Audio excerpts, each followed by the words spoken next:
Akala ng marami, kulay lang ang dahilan kung bakit tinawag itong pumpkin game fowl. Pero alam mo bang, ang bloodline na ito ay may kakaibang kasaysayan at mga katangiang dahilan kung bakit hanggang ngayon ay hinahanap pa rin ng maraming game fowl enthusiasts. Sa video na ito, aalamin natin ang tunay na pinagmulan ng pumpkin game fowl at ang mga pisikal na katangiang nagpapakilala rito. Kaya siguraduhing panoorin ang video hanggang sa huli. Magandang araw mga ka-Game Fowl! Welcome sa Game Fowl PH 2.0. Kung bago ka pa lang sa channel, huwag kalimutang mag-subscribe at i-click ang notification bell para wala kang ma-miss na bagong video tungkol sa iba't ibang Game Fowl bloodlines. Ang pumpkin game fowl ay isang bloodline na kilala sa natatangi nitong pumpkin o orange-red na kulay ng balahibo.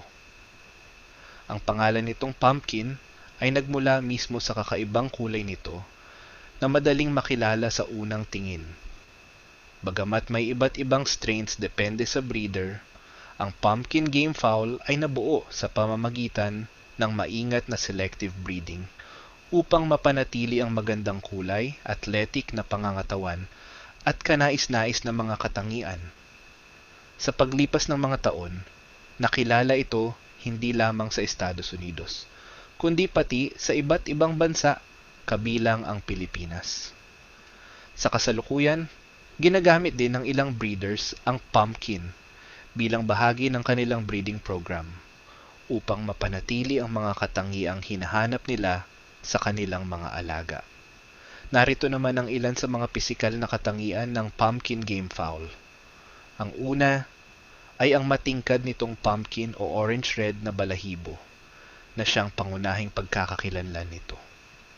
Kasunod nito, karaniwan itong may matipunong katawan na may malapad na dibdib at balanseng pangangatawan.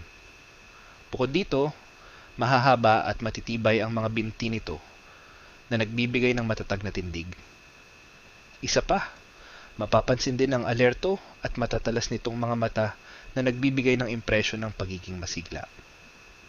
At panghuli, ang eksaktong kulay ng paa, mata, at iba pang pisikal na katangian ay maaaring mag-iba depende sa strain at breeding line ng isang breeder. Ang pumpkin game fowl ay isa sa mga bloodlines na madaling makilala dahil sa kakaiba nitong kulay at matipunong pangangatawan.